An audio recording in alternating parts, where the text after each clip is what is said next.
एक गांव में कमल नाम का गरीब व्यक्ति अपनी पत्नी राधा के साथ रहता था। कमल था तो बहुत ही मेहनती, लेकिन बहुत सीधा सादा भी था। यही कारण था कि कोई भी उसका फायदा उठा के अपना काम करवा लेता और उसके काम का पैसा नहीं देता।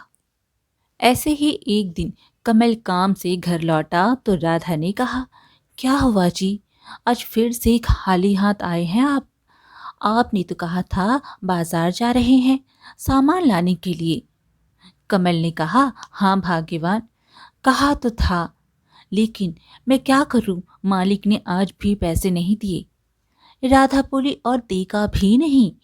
एक तो उस दुकान के मालिक ने पहले ही आपसे धोखे से अपना काम कराया और फिर काम खत्म होते ही बिना पैसे दिए निकाल भी दिया। कमल बोला, अरे नहीं नहीं भाग्यवान, उन्होंने कहा है कि अगर ज़रूरत पड़ी तो मुझे दोबारा काम पर रखेंगे और बकाया पैसा भी जल्द ही दे देंगे। राधा गुस्से से बोली, नहीं देंगे, अगर देना ही होता तो कब का दे देते। मुझे समझ नहीं आता है कि आप इतने बेवकूफ़ बन सकते हो। अरे, इससे अच्छा है कि कहीं और काम ढूंढो, लेकिन इस बार काम करने से पहले पैसे के बारे में बात कर लेना। कमल ने कहा, तुम ठीक कह रही हो, पता नहीं क्यों बार बार बेवकूफ़ बन जाता हूँ मैं। लेकिन इस बार मैं जहाँ भी काम करूँगा पहले ही सब तय कर लूँगा। हाँ, चलो देखते हैं। साहूकार के घर में जाता हूँ, सुनने में आया है कि वहाँ पर एक आदमी की काम के लिए ज़रूरत है। राधा बोली, अच्छा तो ठीक है, जाओ। कमल साहूकार के यहाँ जाता है और कहता है, मालिक, क्या आपको काम के लिए किसी आदमी की ज़रूरत है? साहूकार ने कमल को देखते ही सोचा, अरे यह तो कमल है, इससे तो मैं अपना सारा काम मुफ्त में करवा सकता हूँ। फिर उसने कमल से कहा, हाँ हाँ ज़रूरत है, तुम तो कमल हो ना? कमल ने कहा, हाँ मालिक। साहूकार बोला, बहुत बढ़िया बहुत बढ़िया। देखो कमल, मेरे यहाँ काम तो है, लेकिन मेरे काम के लिए कुछ शर्तें हैं, करोगे तो बताओ। कमल ने हिचकिचाते हुए कहा, जी क्या शर्त है? साहूकार ने कहा, हाँ, शर्त कुछ ज्यादा शर्त नहीं है। मैं पहले 3 महीने तुम्हारा काम देखूंगा और इन 3 महीनों में मैं जो जो कहूँगा तुम्हें वही करना होगा, और अगर तुम ना कर पाए तो बिना वेतन के लिए तुम्हें काम छोड़ना होगा, ठीक है? और अगर तुमने कर लिया तो फिर मैं तुम्हें 4 महीने का वेतन दे दूंगा। उसके बाद ही तुम्हारा पक्का होगा। तो उम्मीद है कि तुम्हें सब समझ आ गया होगा। अगर मंजूर है तो ठीक है, वरना काम के लिए तो बहुत सारे लोग मेरे पास आते जाते रहते हैं। कमल ने कहा, नहीं नहीं मालिक, मुझे कोई आपत्ति नहीं है, मुझे मंजूर है। साहूकार बोला, बहुत बढ़िया बहुत बढ़िया, रुको, मैं बस पेपर लेकर आता हूँ, इस पेपर पर तुम हस्ताक्षर कर दो। कमल ने पूछा, ये क्या लिखा है पेपर में? साहूकार बोला, अरे कमल, मैंने जो शर्त बताई है वो सिर्फ कहने के लिए नहीं है, उस पेपर में सब कुछ लिखा हुआ है। तुम्हारे हस्ताक्षर करते ही मैं निश्चिंत हो जाऊंगा, ताकि आगे जाकर कोई दिक्कत ना हो, समझ गए? कमल ने कहा, ठीक है मालिक। इतना कहकर कमल हस्ताक्षर कर देता है। साहूकार बोला, अब तुमने हस्ताक्षर कर दिया है, अच्छा ठीक है, तब तुम कल से काम पर आ जाओ, ठीक है ना? कमल बोला, हाँ मालिक।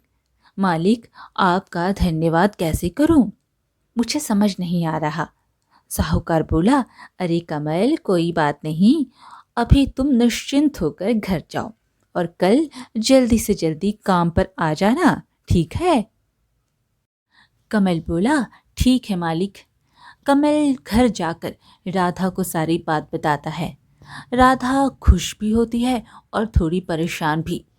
वो कमल से कहती है, सब तो ठीक है, लेकिन पता नहीं क्यों साहूकार की बातें मुझे कुछ अजीब लग रही है। अगर बाद में उसने कुछ गड़बड़ किया फिर? कमल ने कहा, अरे नहीं नहीं, तुम बेवजह ज्यादा ही सोच रही हो। मैं अपना काम पूरी लगन से करूँगा, फिर मेरा काम पक्का हो जाएगा, ठीक है? उसके बाद देखना सब ठीक हो जाएगा। राधा बोली, हाँ, ऐसा ही हो। फिर अगले दिन से ही पूरी ईमानदारी के साथ कमल साहूकार के यहाँ काम पर चला जाता है। साहूकार कमल को देखकर बोलता है, अरे कमल, आओ आओ, चलो अब काम पर लग जाओ, ठीक है? कमल बहुत ही मन लगा के काम कर रहा था। वह धीरे धीरे सारा काम संभाल लेता है। इसी तरह 1 महीना बीत जाता है, 2 महीना बीत जाता है। अब 3 महीने पूरे होने में कुछ ही दिन बचे थे। ऐसे ही कुछ दिनों बाद कमल से एक गलती हो जाती है और साहूकार चिंता में पड़ जाता है। यह कमल तो बड़ा ही मेहनती निकला, हर काम झटपट और बखूबी से कर लेता है। मानना पड़ेगा, इस आदमी में दम है। लेकिन यह तो अच्छा नहीं हो रहा है। कुछ दिनों बाद 3 महीने पूरे हो जाएंगे और फिर मुझे 4 महीने का वेतन देना होगा। नहीं नहीं, नहीं नहीं, अब मुझे कुछ ऐसा करना होगा कि वह अपनी 3 महीने पूरे होने से पहले ही काम छोड़ दे। अब शुरू होगा मेरा असली खेल। कमल, अरे ओ कमल, क्या हुआ मालिक? सुन, गोदाम में 50 बोरा आलू है। उन सभी बोरियों को खोलो और एक एक आलू को ध्यान से देखना, और देखना अगर किसी भी आलू में कीड़ा हो तो उस आलू को अलग करके रख देना, समझे? कमल ये सुनकर परेशान हो गया। लेकिन मालिक, साहूकार बोला, क्या लेकिन? कहीं तुम यह तो नहीं कहना चाहते हो कि तुम यह काम नहीं कर सकते हो? अरे, शर्त याद है या भूल गए तुम? कमल ने कहा, नहीं मालिक, हो जाएगा, अभी मैं जाकर काम शुरू करता हूँ। साहूकार मन ही मन मुस्कुराते हुए कहता है, अब देखता हूँ तुम यह काम कैसे करते हो। खेल तो अब शुरू होगा। बेचारा कमल एक के बाद एक आलू का बोरा खोलने लगता है और आलूओं को दूसरे बोरे में भरने लगता है। और इस तरह काम करते करते उसके सर में दर्द होने लगता है और वह परेशान होकर रोने लगता है। लेकिन वह काम करता रहता है। उसके बाद कमल साहूकार के पास जाता है और बोलता है, मालिक। साहूकार बोला, क्या काम नहीं हो पाया क्या? मैं जानता था कि तुम यह काम नहीं कर पाओगे। कमल बोला, नहीं मालिक, मैंने काम खत्म कर दिया है, अब सब ठीक है। साहूकार बोला, पूरा काम अच्छे से कर दिया है? साहूकार मन में सोचने लगा, अरे यह कैसा आदमी है, इसने यह भी कर लिया। अब मैं तुझे वह काम दूंगा जो कोई भी नहीं कर सकता। फिर साहूकार कमल से बोला, कमल, रसोई से एक कांच का जग और गिलास लेकर आ तो जरा। कमल बोला, हाँ मालिक, अभी लाता हूँ। मालिक, यह लीजिए। साहूकार बोला, नहीं नहीं, अभी नहीं, पहले काम तो सुनो। यह तो तुम्हारा काम है ना, अब जो मैं कह रहा हूँ वह तुम ध्यान से सुनो। अब इस जग को इस गिलास में भरकर मुझे दो। कमल चौंक कर बोला, हाँ, क्या? लेकिन मालिक, यह कैसे संभव है? साहूकार झट से बोला, तो तुम क्या कहना चाहते हो? यही कि तुम यह काम नहीं कर पाओगे, यही ना? कमल बोला, हाँ मालिक, मैं यह काम नहीं कर पाऊंगा, आप मुझे कोई दूसरा काम दे दीजिए ना। साहूकार बोला, नहीं, अब कोई काम नहीं, शर्त के मुताबिक तुम्हें बिना वेतन लिए अभी काम छोड़कर जाना होगा। कमल बोला, नहीं नहीं मालिक, ऐसा मत कीजिए, आप मुझ पर थोड़ी सी दया कीजिए मालिक। साहूकार बोला, देखो भाई, मैंने तुमसे पहले ही कहा था कि जिस दिन तुम काम नहीं कर पाओगी उस दिन तुम्हें काम छोड़ना पड़ेगा। और हाँ, तुमने सब कुछ जानकर भी समझकर पेपर पर हस्ताक्षर कर दिया था, याद है? कमल बेचारा कुछ ना कर पाया और मुंह लटकाए वहां से चुपचाप चला गया। कमल के घर पहुंचते ही राधा ने पूछा, क्या हुआ, आप ऐसे उदास क्यों हैं? कमल राधा को सारी बात बताई। राधा बोली, मुझे तो उस आदमी पर पहले से ही शक था। उसने आपके भोलेपन का फायदा उठाया है। वो साहूकार अपने आप को बहुत होशियार समझता है ना। ठीक है, अब मैं उसकी सारी होशियारी निकालूंगी, देखना। कमल ने कहा, यह तुम क्या कह रही हो भाग्यवान, मुझे तो कुछ समझ नहीं आ रहा है। राधा बोली, मैंने सोच लिया है, मैं भेष बदल कर उसके यहाँ काम करने जाऊंगी। अब मैं देखती हूँ वह मेरे साथ कैसे होशियारी करता है। राधा अपना भेष बदलकर साहूकार के यहाँ पहुंची। सेठ जी, मेरा नाम झुमकी है। सुना है यहाँ काम करने के लिए नौकर की जरूरत है। साहूकार राधा को देखकर सोचता है, अरे वाह, बिन बादल बरसात, और मैं तो बेकार ही सोच रहा था। तभी राधा ने कहा, ओ सेठ जी, कुछ बोलेंगे या सिर्फ मन में ही सोचते रहेंगे? साहूकार बोला, अरे हाँ हाँ, क्यों नहीं, तुम बिल्कुल सही समय पर आई हो। मुझे काम के लिए एक नौकर की ज़रूरत है, लेकिन वह क्या है कि मेरी कुछ शर्तें हैं। राधा बोली, क्यों साहब, शर्त? क्यों, मैं काम करूंगी और आप मुझे पैसे देंगे बस। साहूकार बोला, हाँ ये तो सही बात है, लेकिन आजकल किसी पर भरोसा नहीं कर सकते हैं ना, इसलिए मैंने कुछ शर्तें रखी है।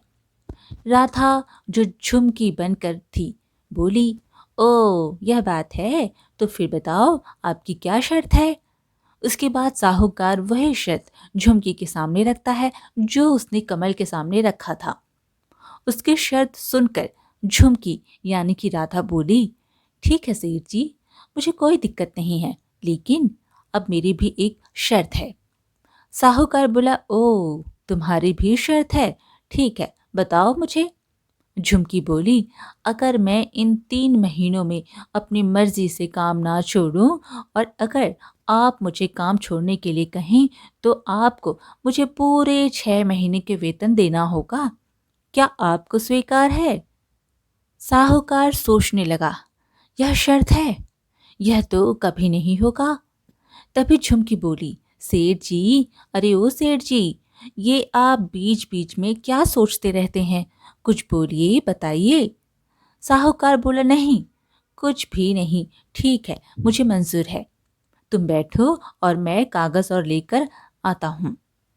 झुमकी ने कहा, हाँ ठीक है सेठ जी, लेकिन उस पेपर में मेरी शर्त भी लिखी होनी चाहिए। साहूकार बोला, हाँ वो तो होगा ही। उसके बाद साहूकार पेपर ले आया और उसमें झुमकी के हस्ताक्षर करवा लिए। फिर बोला, ठीक है, फिर तुम कल से ही काम शुरू कर दो। झुमकी बोली, ठीक है सेठ जी। साहूकार बहुत खुश था। हो गया, मुझे फिर से कोई मुफ्त में काम करने के लिए मिल गया। कमल जैसे ना जाने कितने मूर्ख काम करने के लिए बैठे हैं, कितने भी हो सारे के सारे मुझे ही मिलने चाहिए। अगले दिन से झुमकी मतलब कि राधा झुमकी बनकर साहूकार के यहाँ काम करने लगी। ऐसे ही समय बीतता गया। 2 महीने बीत गए। फिर एक दिन झुमकी काम कर रही थी। उसने सोचा, तीसरा महीना शुरू हो गया है, अब मुझे कुछ ऐसा करना होगा ताकि साहूकार मुझे खुद ही काम से निकाल दे। इस साहूकार को कांच का सामान बहुत पसंद है, रुको अभी मजा चखाती हूँ। झुमकी ने बड़ी चालाकी से टेबल पर रखा गुलदस्ता, जो कि कांच का था, उसे नीचे गिरा दिया। वो टूट गया। उसके गिरने की आवाज तेज थी। आवाज सुनते ही साहूकार दौड़ कर आया। उसने देखा गुलदस्ता नीचे टूटा पड़ा है। साहूकार गुस्से से बोला, अरे क्या हुआ झुमकी, यह तुमने क्या किया? तुमने तो इसे तोड़ दिया। झुमकी ने कहा, नहीं नहीं सेठ जी, मैंने तोड़ा नहीं है, सफाई करते करते हाथ से फिसल गया। साहूकार बोला, अरे तुमने इसे तोड़ दिया, सुनो, तुम्हें इसके पैसे देने होंगे, तुम्हारे वेतन में से मैं काटूंगा। झुमकी मन ही मन खुश होती है और खुद से कहती है, यह तो बस शुरुआत है सेठ जी। उसके बाद झुमकी हर रोज कोई ना कोई सामान तोड़ती। साहूकार गुस्से से तिलमिला उठा। इससे और बर्दाश्त नहीं किया जा सकता। मैं तो इसे काम से भी नहीं निकाल सकता। ठीक है, अब मुझे अपनी खतरनाक चाल चलनी ही पड़ेगी। झुमकी, ओ झुमकी। जी सेठ जी, आपने बुलाया क्या? साहूकार बोला, दरअसल मेरा एक बहुत दिनों से अटका हुआ काम पड़ा है, अगर तुम कर देती तो बहुत अच्छा होता। झुमकी बोली, हाँ हाँ, कहिए ना, कौन सा काम? साहूकार ने कहा, बताता हूँ। अब पहले जाओ रसोई से एक कांच का जग और एक कांच का ग्लास लेकर आओ, जाओ। झुमकी बोली, जी अभी ले आई। ये लीजिए सेठ जी, ये मैं ले आई। साहूकार बोला, अब क्या करना होगा, उस ग्लास में इस जग को भरकर मुझे दो, बस तुम्हें इतना सा काम ही करना है। झुमकी बोली, ठीक है, ये अभी हो जाएगा। झुमकी ने कांच के जग को नीचे पटक के तोड़ दिया और उसके टुकड़ों को ग्लास में डालकर साहूकार को दे दिया। यह लीजिए सेठ जी, हो गया। साहूकार चौंक कर बोला, अरे यह तुमने क्या किया? झुमकी बोली, आपने जैसा कहा मैंने वैसा ही किया। साहूकार बोला, अच्छा, मेरी साथ चालाकी। एक काम करो झुमकी, गोदाम में 50 बोरी आलू है, उन सभी बोरियों को खोलो और एक एक आलू को ध्यान से देखना, अगर किसी आलू में कीड़े लगे हुए हो तो उसे तुम अलग कर देना। झुमकी ने कहा, जी सेठ जी, हो जाएगा। कुछ देर बाद साहूकार को खिड़की से धुआं दिखाई दिया। वो सोचने लगा, अरे ये धुआं कैसा है, कहीं आग लगी है क्या? वो बाहर आकर देखता है, उसके गोदाम में भीषण आग लगी थी। हे भगवान, ये सब कैसे हो गया? झुमकी, आग कैसे लगी? झुमकी ने कहा, सेठ जी, मेरी कोई गलती नहीं है इसमें। गोदाम में बिजली नहीं थी, इसलिए मैं मोमबत्ती जलाकर काम कर रही थी। तभी एक चूहे ने आकर मोमबत्ती गिरा दिया और चारों तरफ उससे आग लग गई और ये सब हो गया। साहूकार गुस्से से आग बबूला हो गया। बस, बहुत हुआ, बहुत हुआ, मैं तुम्हें अभी काम से निकालता हूँ। अब तुम्हें यहाँ काम करने की कोई जरूरत नहीं है, समझी तुम? झुमकी बोली, ठीक है, तो मेरी 6 महीने और कमल की 3 महीने कुल मिलाकर हुए 9 महीने, तो मुझे अब मेरे 9 महीने का वेतन दे दीजिए, मैं चली जाऊंगी। साहूकार बोला, मैं नहीं दूंगा, तुमने 3 महीने का काम किया है और मैं तुम्हें 3 महीने का ही वेतन दूंगा। जिस महीने का काम नहीं किया उसका वेतन मांगने में शर्म नहीं आती? झुमकी बोली, आपको आपके कहे अनुसार पैसे देने पड़ेंगे। साहूकार ने कहा, मैं सब समझता हूँ, तुम यह सब जानबूझ के ही कर रही थी, है ना, ताकि मैं 3 महीने पूरे होने से पहले ही तुम्हें काम से निकाल दूं। यह गलत है। झुमकी बोली, पैसे तो आपको देने ही पड़ेंगे, नहीं तो इसका अंजाम बहुत बुरा होगा। साहूकार बोला, क्या कहा? अच्छा, क्या तुम कमल को जानती हो क्या? झुमकी बोली, मैं राधा हूँ, कमल की बीवी। अब अगर तुमने सीधी सीधे पैसे नहीं दिए तो मैं पूरे गांव में बता दूंगी कि तुम लोगों को कैसे ठगते हो। साहूकार घबरा गया, मुझे माफ कर दो, मुझसे बहुत बड़ी गलती हो गई है, मुझे माफ कर दो, मैं अभी तुम दोनों के सारे पैसे देता हूँ, कभी किसी को धोखा नहीं दूंगा मैं। राधा ने कहा, ठीक है, लेकिन एक बात याद रखना, धोखा देने से अच्छा किसी की मदद करना, जितना जल्दी सीखो तुम्हारे लिए अच्छा होगा सेठ जी। साहूकार ने कमल और उसके पूरे पैसे दे दिए। अब साहूकार को बहुत बड़ा सबक मिल चुका था, क्योंकि उसका नुकसान जो बहुत हो गया था। उस दिन के बाद से साहूकार ने ठगने का काम बंद कर दिया और पूरे ईमानदारी से कमल को फिर से काम पर रख लिया और उसे हर महीने काम के बराबर पैसे देता रहा। आज की कहानी यहीं पर समाप्त हुई। फिर मिलेंगे एक और कहानी के साथ। कहानी पसंद आए तो कमेंट में हरे कृष्णा ज़रूर लिखें और चैनल को सब्सक्राइब करना बिल्कुल ना भूलें। धन्यवाद।